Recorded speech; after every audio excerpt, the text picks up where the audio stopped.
7 Toronto condos have sold this year for 300,000 or less. What are they like? So I came across this article and it caught my eye. And so today, what I want to do before you get excited or panic is I want to show you exactly what these condos look like, where they are, and more importantly, what this means if you're thinking about buying or selling a condo in 2025 or 2026. So I'm Carl. My team and I have helped over 300 families move. And if you're trying to decide whether buying or selling a condo makes sense for your situation, there is a link below to book a private chat with me. But let's look at these condos and see why this trend is happening. And it's literally a trend between micro units or really small bachelors and one bedrooms. They're separating. And so, see here, we've got this listing near the waterfront. I'm a big fan of the waterfront. I think it's an undervalued area. 293,000 sold for. We've also got this one at 40 Homewood, which sold for 293,000. Now, 40 Homewood's a little bit of an older building. It was a more affordable place before, and lately the values at that building have just taken a huge hit. So the people that bought years ago at four, fives, sixes, they've lost a lot of value. You've got another one here, 650 Queens Key West, sold for 293. It's got kind of like a triangle design to it. Then you've got a property at 1 King Street West. Now, this is one that always comes up because people are always like, oh, what is this like really affordable unit? Why is 1 King West always so cheap compared to others in the area? And it's because it's a mixed use building. So it's a hotel and it's also got units where you can live in or you can actually rent out your property with the hotel. Now, the complications that arise with these properties here is typically requires more of a down payment. And this building specifically has had issues with regards to owners versus guests, not well run. So 1 King Street West, even in hot markets, has always been significantly lower. Well, maybe we'll touch on that in a little bit, watching out for those hotel condos. You've got 251 Jarvis, 300,000. So you've got a wall kitchen with all of the basics. Now, a big factor here too, and you can see here that the average Toronto area condo has lost about $37,000 in value in 2025. And the new year is looking just as grim, right? So a lot of the stuff that you're seeing right now, not necessarily as positive out there. You'll see 2025 has had a lower amount of unit sales in the GTA than the year previously. It's actually down 11.9%. You'll also see that the average price has gone down to 691,000 from 728, which is down 5.1%. But what they're not kind of telling people is that what's kind of happening is that these smaller units, they're not necessarily selling as much, and so people are they're trading up or they're buying more spacious condos, and that's why the average actually hasn't dropped as much as it probably should have. It's because it's getting padded by all of the bigger units selling and the smaller units kind of sitting there. Now, when we look at these units, we're looking at units, and these are currently on the market. These ones are out there. You've got for $300,000, you can get these micro units, these bachelor apartments. Now, the thing about these, you might be thinking like, who lives here? Who buys these? Well, there are a lot of people that sometimes visit the city on weekends. There are commuters that come into the office a few times a week downtown. And so they work from home 3 days of the week and 2 days of the week. They have to come to the office. So they don't want to stay at a hotel. They want a place where they can stay. This is ideal for those types of people. It could be students. It could be people that, just want to get their first place, don't want to pay rent. And so they're doing it this way, and eventually they'll trade up. But this is kind of where the issue lies right now with condos is that you've got so many of these micro, small bachelor units. And for a lot of people looking at them, they just can't realistically say, yeah, I'm going to be happy here for 3, 4, 5 years. And so it's one of those moments where it's like, if you don't get a one bedroom, then is it maybe in your best interest to wait to get into those one bedrooms, even though the one bedrooms now you can get into, for under 400,000. So here's another one, 725 Don Mills Road. It's a little bit of an older building, but they've obviously fixed it up. But you can get a one bedroom for 300,000 there. I'm expecting the maintenance fee is probably around 800, 900 bucks. That's just usually the way it goes with the older apartment buildings. And so that is the catch 22 as well, because a lot of times people will go, oh, I'm really interested, Carl, in this $300,000 unit. But then they don't realize that the maintenance fees, if the maintenance fees are very high, that can honestly add up to like, oh, well, now you've got a $450,000 mortgage. And so you want to kind of find that fine balance where you've got a low purchase price, because obviously you're stuck with that, but you're also stuck with the maintenance fees. And so that is one thing to factor in. Now we are looking at this unit. This is 398. So this is going to be the jump up of another 100,000. And this is where you're starting to get, newer unit. This one, technically speaking, that would be a one bedroom, but a bit newer. And so this would be a young professional, someone wanting to get in the market, get their own place.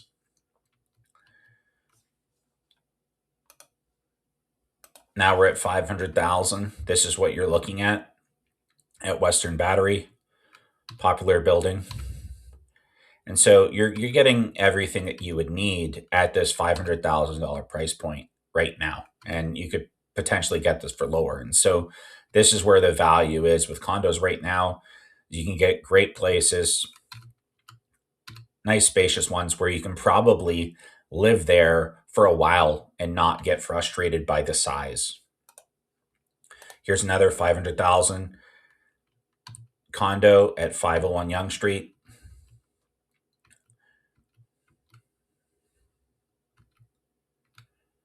Now these condos, it's very typical when you've got like the L layout. It's so important to get like a kitchen island from IKEA. It makes such a big difference in framing the room. Those you can get for, several $100s. You can get a really good one between 400, 500 bucks, and it makes a huge difference. And so if you're ever buying a condo for an investment and then planning to rent it out, or you get into one of these units, literally get that island and it will be the best money spent that you ever could have. And a lot of times too, if it's a tighter space, people actually use that as like a dining room table too. So pretty cool. So this is what you can get for 500,000. Now we're going to go up. We're at 585. Now we're getting into loft. So this one on Hannah, very popular place. Now you're going to get height, you're going to get 2 levels, but it's going to be a little narrow. But if you're a young professional, working professional, or there's just two of you, it's a pretty cool layout.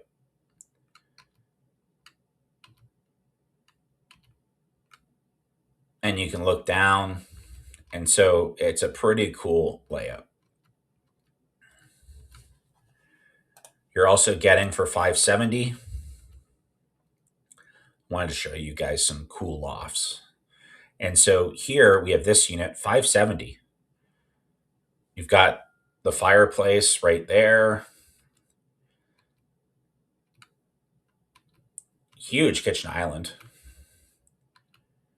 And so you've got a terrific place, right? 570,000. A few years ago, you're looking at 800,000 here. So quite a big discount, I would say. And then we're going to another 574. So this is at 155 Dalhousie. The thing about this area is that it can be, depending on where you go, it's still an area that is working through some things. So you do have some trouble in the neighborhood sometimes. But these buildings, they all have different really unique layouts. So here you see you've got a little bit of an elevated bedroom area, sliding doors, true loft feel, but it doesn't look like you're going to get a balcony.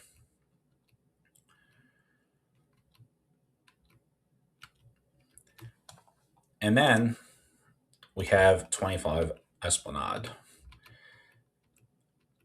So you can get this for 600,000. So spacious, great location, right by Union. And so there's lots of opportunities out there. And a lot of people, right, they're always asking me, they're saying, like, well, Carl, when we're looking at these properties, right, where would you focus? Where would your advice be for me and this property? And so I'll give you 3 tips. Before you even think about price, because a lot of people shop on price, there are 3 rules I think every condo buyer needs to understand. And the first rule is don't just focus on price, focus on the building and the location. So just because a condo is cheap doesn't mean it's a good deal. So 2 units can be the same size, the same layout, the same price, but if one is in a much better run building with less headaches, that would be the one that would be much more valuable, right? So what matters in condos? How the building is managed, the reputation of the building, the location. Is it full of owners or tenants, right? Does it hold its value well? How is it holding up in this market? And is it in demand? Do their units sell usually quicker or do they take a very long time, right? Because if the units sell a little bit quicker, then if you ever go to cash out and sell to maybe upsize or move on to something different, you know that you'll get that demand too.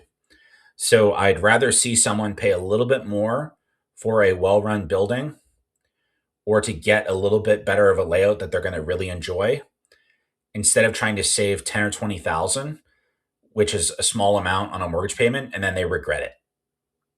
And then they feel like, oh, they're not as happy. So those are the types of things that you need to factor in when you're looking at condos. Another thing is maintenance fees. So maintenance fees, like I was discussing with that one property, which would probably be this one. We'll look down here and we'll find the maintenance fees. Where are you? 709.64, right?